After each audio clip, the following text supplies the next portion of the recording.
welcome to my YouTube channel. So in today's video, we are going to discuss the MCQs or multiple choice questions with solutions of class 9 science chapter 15 or biology chapter 5, which is improvement in food resources. So let's begin. First question, which revolution contributed to increased food grain production? तो ऐसा कौन सा revolution था जिसकी वजह से food grain production में increase देखने को मिला?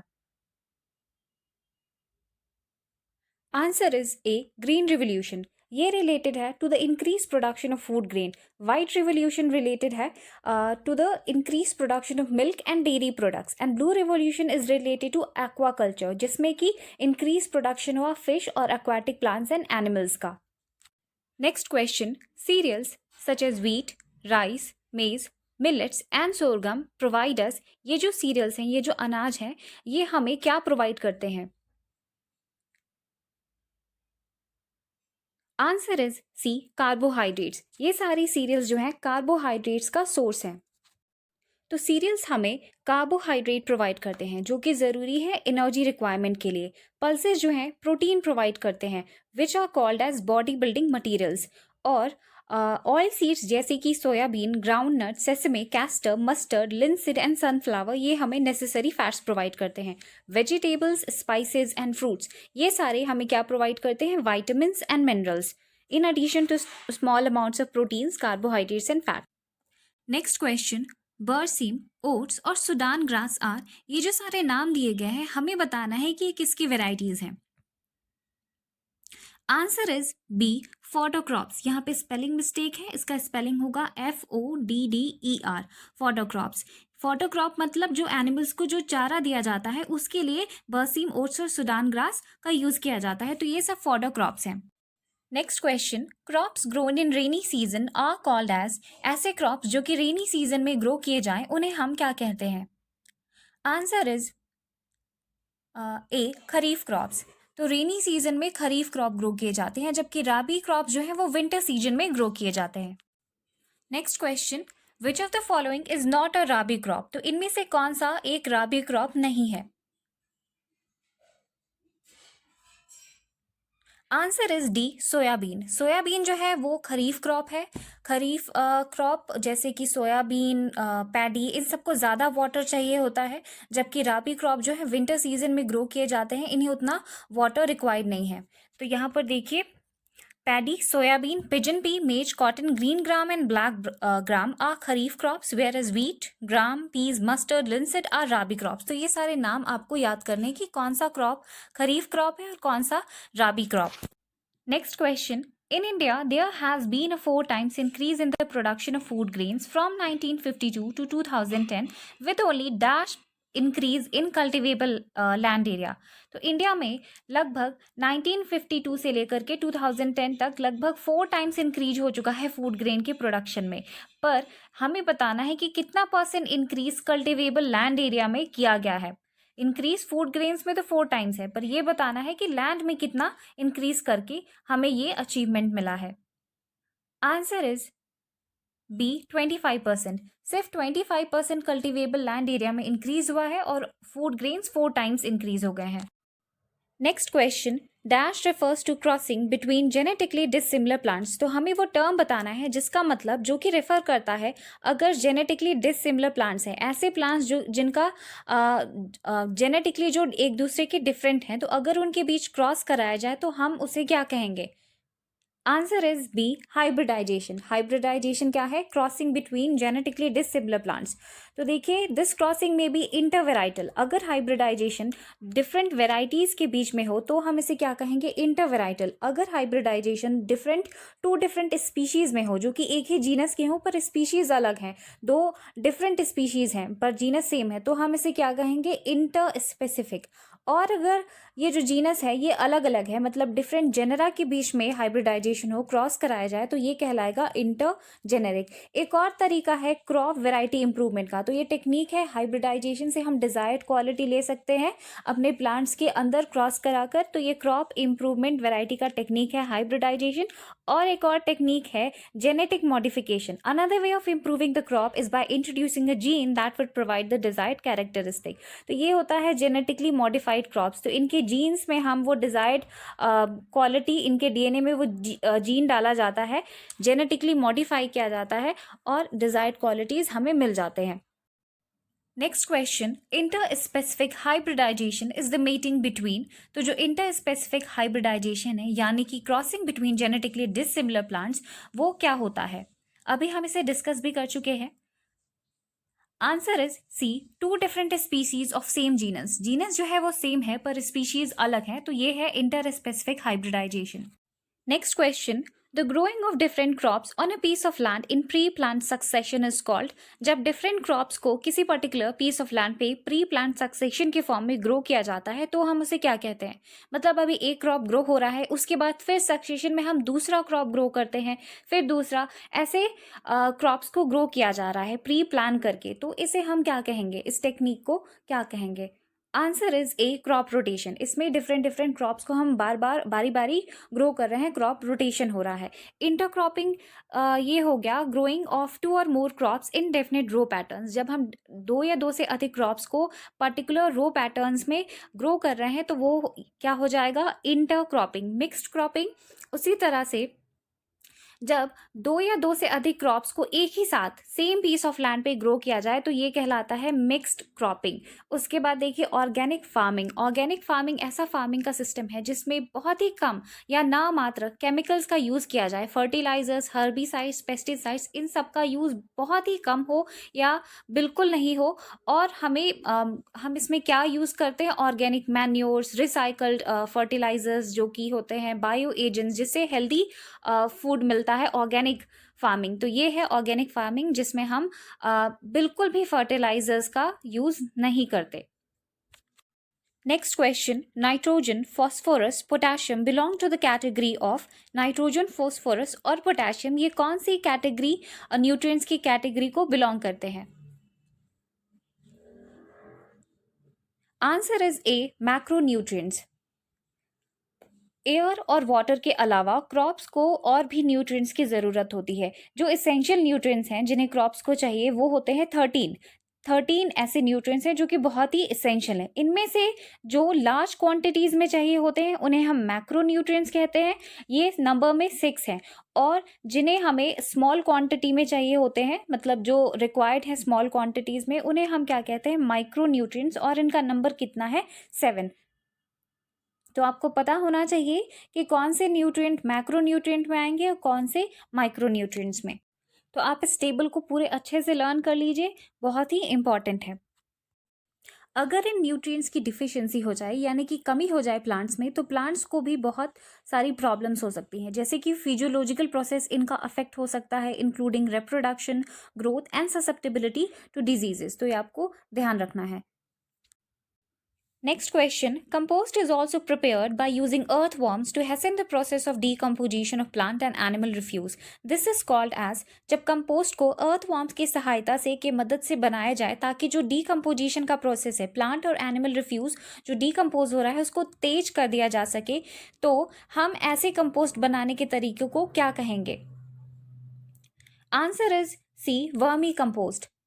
When compost is made using earthworms, it is known as vermi compost. तो ये मैन्योर बनाने का तरीका है, compost, vermi compost and green manure. तो कंपोस्टिंग क्या होगा? जब फार्म वेस्ट मटेरियल जैसे कि लाइफ स्टॉक एक्सक्रीटा हो गया, cow dung, vegetable waste, animal refuse, बाकी सब जो भी बायोडिग्रेडेबल वेस्ट हैं, स्ट्रॉ है, इरेडिकेटेड वीड्स हैं, इनको डिकम्पोज किया जाता है पिट्स में, गड्ढों में। जब इनको डिकम्पोज किया जाता है तो मैन्योर बनाने के लिए, तो इन्हें हम कहते हैं कंपोस्टिंग। ये बहुत ही ज़्यादा रिच होते हैं ऑर्गेनिक मैटर में और न्यूट्रिएंट्स में। जब अर्थवर्म से हम प्रिपेयर करेंगे कंपोस्ट को तो ये कहलाएगा वर्मी कंपोस्ट। और ग्रीन मैन्योर क्या है? ग्रीन मैन्योर क्रॉप्स को शो करने से पहले कुछ प्लांट्स को फील्ड में ग्रो किया जाता है, जैसे कि सन हेम्प और गुआर, और इनको मल्च कर दिया जाता है, मतलब मसल दिया जाता है by ploughing them into the soil. तो जो न्यूट्रिएंट्स होते हैं प्लांट के वो सॉइल में इनकॉर्पोरेट हो गए। तो ये ग्रीन प्लांट जो है हेल्प करते हैं ग्रीन मैन्योर बनाने में, जो कि सॉइल को नाइट्रोजन और फॉस्फोरस प्रोवाइड करता है। तो आपको ये याद रखना है कि ग्रीन मैन्योर क्या हेल्प करते हैं सॉइल को, किससे इनरिच करते हैं? तो नाइट्रोजन और phosphorus. Next question, vermicomposting takes place by the use of. तो अभी हमने डिस्कस किया है कि वर्मी कंपोस्टिंग जो है उसमें हम किसका यूज करते हैं? Answer is c, earthworms. Earthworms को हम फार्मर्स फ्रेंड भी कहते हैं। Next question, green manure enriches the soil by providing. तो अभी हमने ये भी डिस्कस किया है कि ग्रीन मैन्योर जो है वो कैसे सॉइल को क्या प्रोवाइड करता है, क्या न्यूट्रिएंट से इनरिच करता है। Answer is A, nitrogen and phosphorus. Next question, commercially produced plant nutrients are called as. ऐसे प्लांट न्यूट्रिएंट्स जिनको कमर्शियली प्रोड्यूस किया जाता है वो क्या कहलाते हैं। Answer is D, fertilizers. इन्हें हम फर्टिलाइजर्स कहते हैं। फर्टिलाइजर्स क्या है, plant commercially produce plant nutrients. Next question, which of the following are examples of weeds unwanted plants in the cultivated field. तो इनमें से कौन से एग्जांपल्स हैं वीड्स जो कि क्या होते हैं, अनवांटेड प्लांट्स है, अनडिजायरेबल प्लांट्स है किसी भी कल्टिवेटेड लैंड में। तो वीड्स का ये डेफिनेशन है, weeds are unwanted plants in the cultivated field. तो हमें उनका एग्जाम्पल बताना है। Answer is D, all the above. ये सारे ही एग्जाम्पल्स हैं वीड्स के। जैंथियम यानी कि गोखरू, पार्थेनियम गाजर घास एंड साइबेरियनस रोटंडस मोठा। सो वीड्स क्यों अनडिजायरेबल हैं, क्योंकि ये compete करते हैं फूड, स्पेस एंड लाइट के लिए। Weeds take up the nutrients and reduce the growth of crop. जो न्यूट्रिएंट्स क्रॉप के लिए होते हैं ये उनके साथ ये compete करते हैं फूड के लिए, स्पेस के लिए और लाइट के लिए, और न्यूट्रिएंट्स ले लेते हैं जिससे कि जो हमें क्रॉप चाहिए उसका ग्रोथ रिड्यूस हो जाता है। इसलिए वीड्स को रिमूव करना बहुत ही जरूरी है। Next question, how do the insect pest attack the plants. तो इंसेक्ट पेस्ट जो होते हैं वो प्लांट्स को कैसे अटैक करते हैं।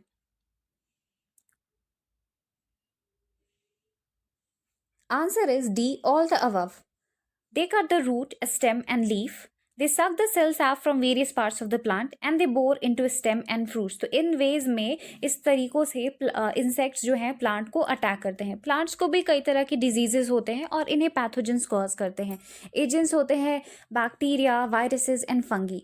तो ये भी ध्यान रखना है कि इंसेक्ट्स भी प्लांट्स को कैसे अटैक करते हैं। Next question, which of the following breeds of cattle are selected for long lactation periods. तो इनमें से कौन से ब्रीड्स हैं कैटल के जिन्हें चुना जाता है for long lactation period. Long lactation period का मतलब the period of milk production after the birth of a calf. तो इस पीरियड के लिए, इस लॉन्ग लैक्टेशन पीरियड के लिए, ताकि मिल्क का प्रोडक्शन ज़्यादा हो, कौन से ब्रीड्स को चुना जाता है। आंसर इज ए, एक्सोटिक और foreign breeds. For example Jersey and Brown Swiss. तो ये एग्जॉटिक और फॉरेन ब्रीड्स हैं। तो अब हम डिस्कस करेंगे एनिमल हस्बेंड्री। ये क्या है, साइंटिफिक मैनेजमेंट है एनिमल लाइव स्टॉक का। ये इंक्लूड करता है बहुत ही सारी डिफरेंट एस्पेक्ट्स को, जैसे कि एनिमल्स को फीड कराना, ब्रीडिंग एंड डिजीज कंट्रोल। इसमें एनिमल बेस्ड फार्मिंग जो है इंक्लूड करते हैं कैटल यानी कि cows and buffaloes, goat, sheep, poultry and fish farming. तो यहाँ पे देखिए, कैटल फार्मिंग जो है दो पर्पसेस के लिए किया जाता है, milk and draught labour. Milk यानी कि जो कैटल मिल्क प्रोवाइड करे उन्हें हम मिल्च कैटल भी कहते हैं, और जो लेबर का काम करे, जो सामान ढोने में या जैसे कि टिलिंग, इरिगेशन एंड कार्टिंग, ये सब का काम करे, तो ये ड्रॉट कैटल हो गए। देखिए, इंडियन कैटल जो है वो दो डिफरेंट स्पीशीज को बिलोंग करते हैं। बोस इंडिकस क्या है, काउस की स्पीशीज है, एंड बोस बुबालिस जो है वो बफेलोज की है। तो आपको याद रखना है ये सब। मिल्च एनिमल्स यानी कि dairy animals and the one used for farm labour are draught animals.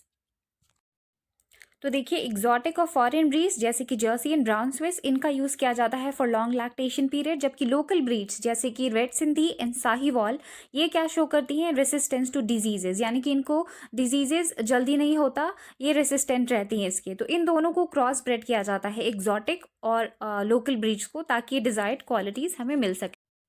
Next question, indigenous breeds of cow. तो ये जो इंडिजिनस ब्रीड्स होती हैं काऊ की, जैसे कि रेड सिंधी एंड साहीवाल, इनके क्या कैरेक्टरिस्टिक्स हैं, अभी हमने इसे डिस्कस भी किया है।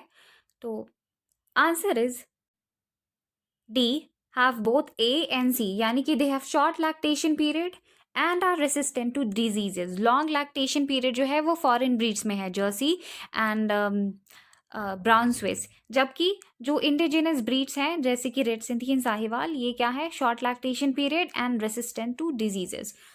Next question, which of the following statements is true about the poultry breeds. तो इनमें से कौन सा स्टेटमेंट सही है अबाउट पोल्ट्री ब्रीड्स।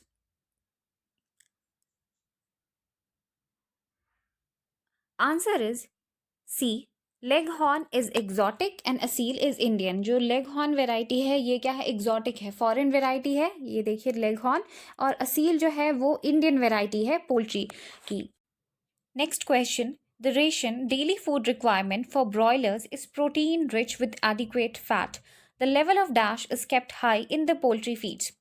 जो डेली फूड रिक्वायरमेंट है ब्रॉयलर्स, यानी कि जो दो वेराइटीज़ हैं, मतलब चिकन को दो टाइप्स के लिए रेज़ किया जाता है, एक एग्स के लिए और दूसरा मीट के लिए। तो ब्रॉयलर्स वो हैं जिन्हें मीट के लिए रेज़ किया जाए। तो इनको जो खिलाया जाता है, जो इनका रेशन है डेली फूड रिक्वायरमेंट, ये प्रोटीन रिच और एडिक्वेट फैट के साथ इनका डाइट होता है। तो इसमें कौन से वाइटामिन का लेवल ज़्यादा रहता है इन ब्रॉयलर वाले बर्ड्स में? Answer is A, vitamin A and के। ये जो लेवल है विटामिन ए और के का, इनमें हाई रहता है। Next question, fish is a cheap source of animal dash for our food. तो फिश जो है वो एक सस्ता सोर्स है कौन से एनिमल न्यूट्रिएंट का हमारी फूड के लिए? Answer is C, protein. तो फिश जो है एक सस्ता सोर्स है एनिमल प्रोटीन का। Next question, which of the followings is not a marine fish. तो इनमें से कौन सा एक मरीन फिश नहीं है? मरीन फिश यानी कि जो सी वाटर में रहती हैं। आंसर इज सी, रोहू। रोहू क्या है, एक फ्रेश वाटर फिश है। बाकी सारी सार्डाइंस, पॉम्फ्रेट एंड मैकेरल, ये सारी कैसे फिश है, मरीन फिश। तो पिक्चर में यहाँ पे फ्रेश वाटर फिशेस दी गई हैं, इनके नाम भी आपको याद करने होंगे। कतला, silver carp, rohu, grass carp, mrigal and common carp, ये सब बुक में दिया हुआ है। इनके नेम्स, मरीन फिश कौन सी हैं और फ्रेश वाटर फिश कौन सी हैं, आपको याद होना चाहिए। Next question, dash are also cultivated for the pearls they make. तो ऐसे कौन से ऑर्गेनिजम्स हैं जिनको कल्टिवेट किया जाता है फॉर द पर्ल्स, जो मोती वो बनाते हैं उसके लिए। पर्ल्स जो बनाते हैं, ऐसे कौन से ऑर्गेनिजम्स हैं? Answer is A, oysters. तो ऑयस्टर्स को कल्टीवेट किया जाता है for the pearls they make. Next question, culture fisheries in marine waters is called as. या फिर ये क्वेश्चन ऐसे भी हो सकता है, the process to rear and culture the fish in marine water is known as. तो जो प्रोसेस है, जो तरीका है जिससे कि मछलियों को कल्चर किया जाए, पाला जाए मरीन वाटर में, culture fisheries in marine water, उसे हम क्या कहेंगे? Answer is B, mariculture. तो मैरीकल्चर क्या है, जब समुद्री पानी में फिशेस को कल्चर किया जाए, कल्टीवेट किया जाए, पाला जाए, तो ये कहलाता है मैरीकल्चर। देखिए, दो तरीके होते हैं फिश को ऑब्टेन करने के। एक होते हैं कैप्चर फिशरीज, यानी कि जो नेचुरल रिसोर्सेज हैं, पॉन्ड, लेक्स, उनमें से जो फिश को पकड़ा जाए वो क्या होगा, कैप्चर फिशरीज। और कल्चर फिशरीज जिसमें जानबूझ के फिशेस को कल्टीवेट किया जाए और फिर हम उन्हें ऑब्टेन करें, तो ये होता है कल्चर फिशरीज। पिसीकल्चर, वही हम फिश को रियर करना ही पिसीकल्चर कहते हैं। और हॉर्टिकल्चर जो है वो एग्रीकल्चर से रिलेटेड है।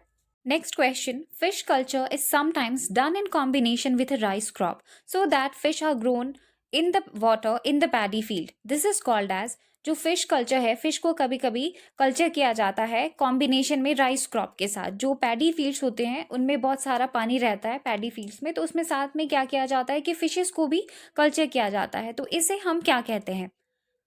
Answer is A, composite fish culture system. Composite fish culture system कहलाता है ये, जो कि कॉम्बिनेशन में पैडी फील्ड में फिशेस को कल्चर किया जाता है। सेरीकल्चर तो आप सभी जानते हैं कि इसमें कुकून्स को कल्चर किया जाता है, सिल्कवॉर्म के कुकून्स को, ताकि उनसे सिल्क बनाया जा सके। और हॉर्टिकल्चर एग्रीकल्चर से रिलेटेड है। तो जो टर्म जो फिश प्रोडक्शन से रिलेटेड है, इम्पॉर्टेंट है, उसमें आ गया कैप्चर फिशिंग, जो हम नेचुरल रिसोर्सेज को जब फिश कैप्चर करेंगे तो कैप्चर फिशरीज। कल्चर फिशरीज जब हम जानबूझकर कल्चर करेंगे तो ये कहलाएगा कल्चर फिशरी। जब समुद्री वाटर में फिशेस को कल्चर किया जाए तो मैरी कल्चर।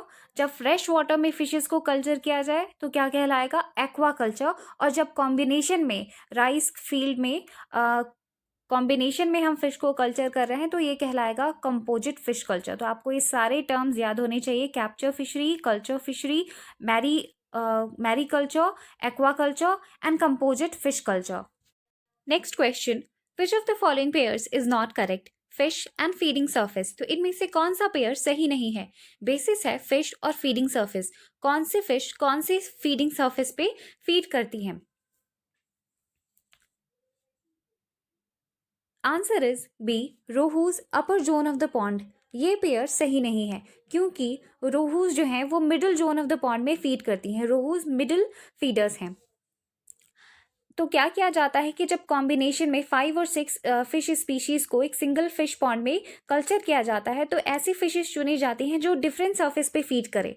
क्यों? ताकि इनके बीच कंपटीशन ना हो और सारी फिशेस जो हैं वो अच्छे से कल्चर हो पाए, अच्छे से ग्रो कर सके। तो ये डिफरेंट डिफरेंट सर्फेसिस पे फीड करती हैं। तो कतला सरफेस फीडर है, रोहूज मिडिल में फीड करती है, middle zone of the pond. Mrigals and common carps bottom feeders है और ग्रास कार्प जो है वीड्स पर फीड करती हैं। तो आप इन सबको याद करें। Next question, fishes are located in the open sea by. तो ओपन सी में खुले समुद्र में कैसे फिशेस को लोकेट किया जाता है? Answer is B, echo sounders and satellites. Echo sounders और सैटेलाइट्स की मदद से ओपन सी में फिशेस को लोकेट किया जाता है। Next question, the beehives are a source of dash which is used in various medicinal preparations. तो बी हाइव्स यानी कि मधुमक्खी के जो छत्ते होते हैं, जो उनका घर होता है, वो किसका सोर्स है जिन्हें हमें वेरियस मेडिसिनल प्रिपरेशंस में यूज देखने को मिलता है, जिनका यूज देखने को मिलता है? Answer is A, wax. तो बी हाइव जो है, जो मधुमक्खी के छत्ते हैं, जो बी हाइव्स हैं, ये वैक्स का सोर्स है, वैक्स एंड हनी। और इनका यूज बहुत ही सारे मेडिकल पर्पसेस में भी किया जाता है। ये नेक्टर और पोलन कलेक्ट करती हैं और अपने बी हाइव्स में वैक्स और हनी बनाते हैं। Next question, which of the following is not an Indian variety of bee. तो इनमें से कौन सा इंडियन वेराइटी ऑफ बी नहीं है? Answer is d, a mellifera. ये जो है इटालियन वेराइटी ऑफ बी है। बाकी apis cerana indica, a dorsata and a florea, ये सारे इंडियन वेराइटीज हैं बी के। The local varieties of bees used for commercial honey production. ऐसी लोकल वेराइटीज जिनको कमर्शियल हनी प्रोडक्शन के लिए यूज किया जाता है वो है एपिसेराना इंडिका। एपिसेराना इंडिका को हम कॉमनली क्या कहते हैं? Indian bee. तो कौन सी बी है जिसे हम कॉमनली इंडियन बी कहते हैं? तो apis cerana indica. A dorsata, the rock bee, ऐसी कौन सी बी है जिसे हम रॉक बी के नाम से जानते हैं? तो Apis dorsata. And little bee के नाम से हम ए फ्लोरी को जानते हैं। An Italian bee variety A mellifera has also been brought in to increase yield of honey. Next question, which of the following statements is correct about Italian bees. तो इनमें से कौन सा स्टेटमेंट इटालियन बीज के बारे में सही है? Answer is D, all the above. सारी ही स्टेटमेंट सही हैं। जो इटालियन बीज होती हैं they have high Honey collection capacity. इनका कैपेसिटी जो है वो ज़्यादा हनी कलेक्ट करने का है। दे स्टिंग समवॉट लेस, और ये थोड़ा कम काटती हैं। They stay in a given beehive for a long period, for long periods. They stay in given beehive for long periods and breed very well. तो अपने बी हाई में ये लंबे समय तक रहती हैं और बहुत ही अच्छे से ब्रीड करती हैं। तो ये सारी स्टेटमेंट इटालियन बीज के बारे में सही हैं और इनको यूज़ किया जाता है हाई हनी प्रोडक्शन के लिए। Next question, the place where bee farms are raised is known as. ऐसी जगह जहां पे बी फार्म्स को रेज किया जाता है उसे हम क्या कहते हैं? Answer is b, apiaries. Apiaries वो ऐसी जगह है जहां पे बी फार्म्स को रेज किया जाता है। एवियरीज कैसी जगह होती है? जहां पे बर्ड्स को रेज किया जाता है। एक्वेरियम्स तो आपको पता ही है। Next question, the factors which determine the taste of honey are. ऐसे फैक्टर्स जो कि हनी का टेस्ट डिटरमिन करते हैं वो कौन से हैं? Answer is D, all the above. सारी ही factors. Adequate quantity of pasturage यानी कि भरपूर मात्रा में फ्लावर्स का प्रेजेंट होना। The kind of flowers available to the bees for nectar. जो डिफरेंट टाइप्स हैं, जो प्रकार है फ्लावर्स के, उनका मौजूद होना नेक्टर के लिए। The kind of flowers available to the bees for pollen collection. तो ये सारे ही फैक्टर्स हनी का टेस्ट डिटरमिन करते हैं। Next question, the crops cultivated as fodder crops include. ऐसे क्रॉप्स जिनको कल्टिवेट किया जाता है एज फॉडर क्रॉप्स यानी कि एनिमल्स को खिलाने के लिए, एनिमल्स के चारा जो होता है उसके लिए जिन क्रॉप्स को कल्टिवेट किया जाता है वो कौन कौन से क्रॉप्स हैं? आंसर इज सी, बरसीम एंड ओट। इसे हम पहले भी कर चुके हैं। तो यहाँ पे समरी में भी बहुत इंपॉर्टेंट पॉइंट्स दिए गए हैं, इन सबको आप याद करें। ऑर्गेनिक फार्मिंग क्या होता है, mixed farming, mixed cropping, inter cropping, crop rotation, और भी बहुत सारे इंपॉर्टेंट पॉइंट्स दिए गए हैं। तो आप इन सबको याद रखिए। Beekeeping is done to get honey and wax. तो सारे समरी को ज़रूर पढ़ें और सारे इंपॉर्टेंट पॉइंट्स याद करें।